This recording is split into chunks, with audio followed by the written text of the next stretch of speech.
Hello, good morning, and welcome to Thoughts and Updates for this week. I am in the garden once again, in lockdown until sometime probably soon. I think at the beginning of December. This is the last Sunday in November, and it is a very cold and frosty morning in Scotland. It is Baltic, as we see here. I don't know why we thought that the Baltics were particularly cold, but it certainly is freezing.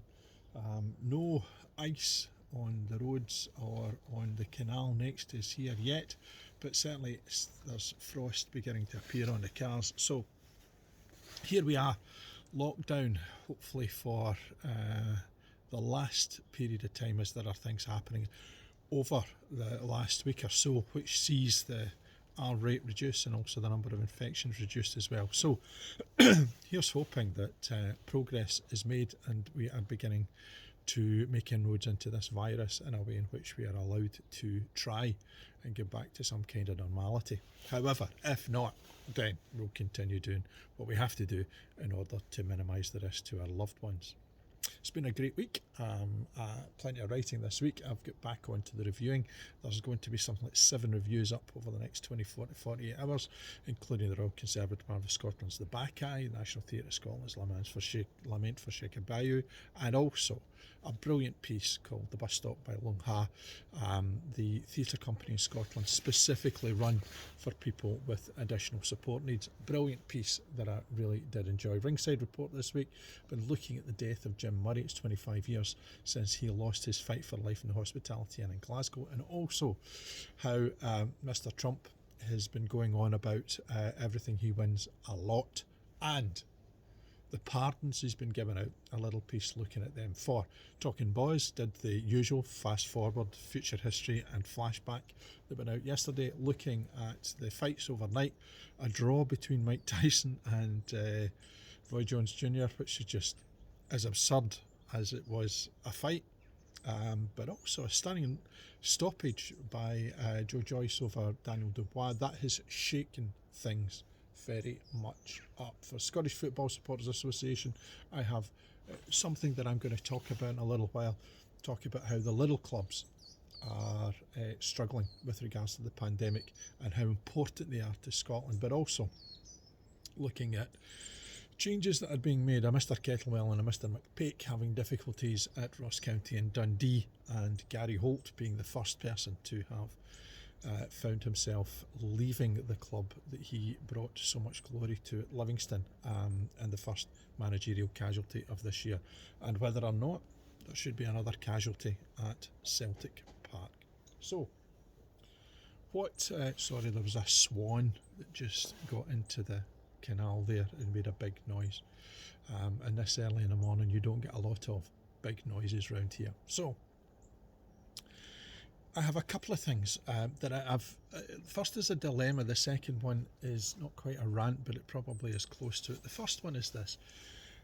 A former colleague of mine who is a lovely person, but has a tendency to believe in conspiracy theories, actually did not, was not a friend of mine on Facebook. I thought she was. She certainly had been for years beforehand, but for some reason that stopped, and I get a friend request. Do I accept it? The fact is that some of the stuff that they write is difficult to read without getting quite angry about it. Peddling conspiracy theories is one thing, but being a sheep where, because they have seen people who are up against this tyranny of the pandemic and dealing with the pandemic, that they're going to simply like, share and commend people without knowing the facts, is something that really does my head in. I particularly get upset because this is an individual who goes on about talking about people being sheeple, a term that I find not offensive but just pathetic, because I do read a lot. I do spend time looking into things, and I don't have an opinion that's simply based on, oh, they're nice people, I think I'll retweet that. A few years ago, in fact it may well have been just about 18 months ago, she did retweet something which had come up on her feed, which had been debunked years ago, which was a connection between homosexuality and paedophilia, and a group which had stuck this up because they were a homophobic group as evidence that once we allow gay normality or LGBTQI plus recognition, that's a slippery slope to paedophilia being accepted. And her outrage was, I knew that this was going to happen. They were going to come under the radar and try to be accepted, blah, blah, blah, blah, blah. It peddled homophobia. But it was sent out. And in her head, I have got no doubt that what she was attempting to do was to defend some form of, defend homosexuality and gay rights because they were being used, but she didn't think it through. And there are other things that have been happening. So should I allow that to be part of my day and daily? Probably. Why?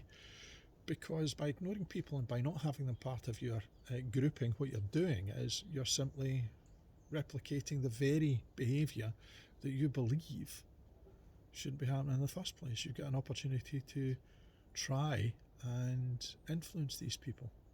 You also should challenge your own views on a regular basis. You shouldn't be sitting there thinking, oh, I'm right all the time.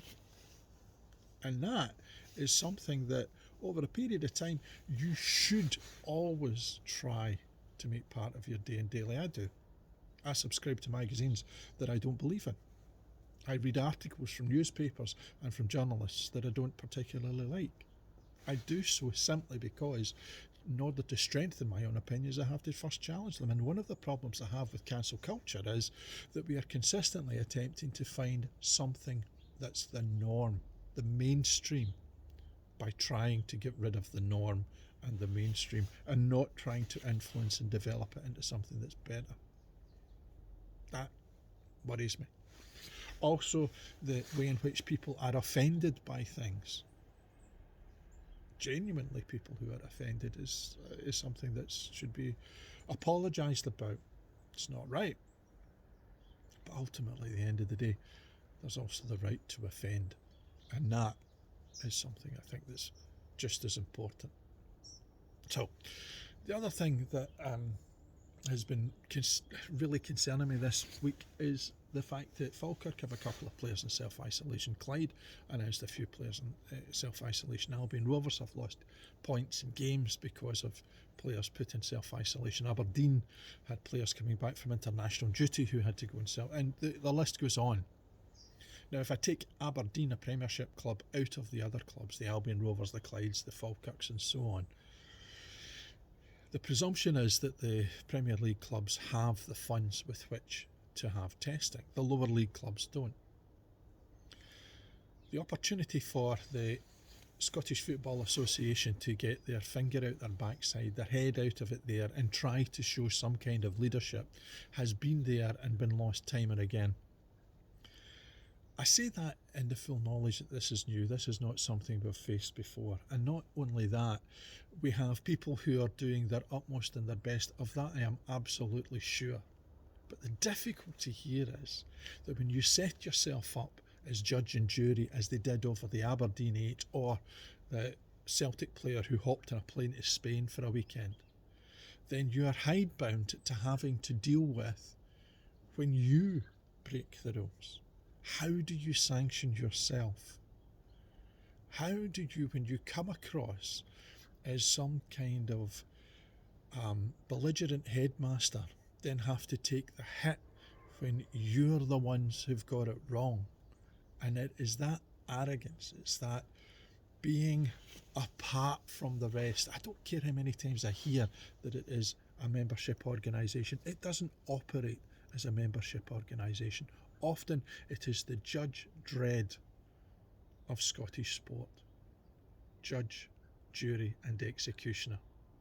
And lower league clubs are the lifeblood of many of their communities. And they don't just give people the opportunity to go and see them on a Saturday afternoon, play games in order to try and get some kind of glory. They also run programmes which are in schools and communities, working with the disenfranchised, working with mentally challenged young people and others, and also working with people who are so far from the labour market that they need some kind of boost. We are in the middle of a pandemic, in the middle of a massive fitness challenge, in the middle of people who are more obese now than they have ever been before. Surely to goodness there should be some kind of support and leadership from the Scottish Football Association, and also leadership from the government in Westminster, who over the last fortnight have refused to give any kind of financial support to boxing clubs. If it is true of local community football clubs that they support their community, with people in particular who are struggling and suffering at the edges of our society, then boxing clubs may well be in front of that queue. So, as we build a new tomorrow, as we try and work out what it is in our past that we should replicate and change, I look forward to the Scottish Football Association finding the ability to be honest, to be open, to be transparent, and also to show leadership. But it's been a long time since I believed in a story that began once upon a time. So, till next week, a bitterly cold part of the world where winter is beginning to get its teeth in. Bye for now.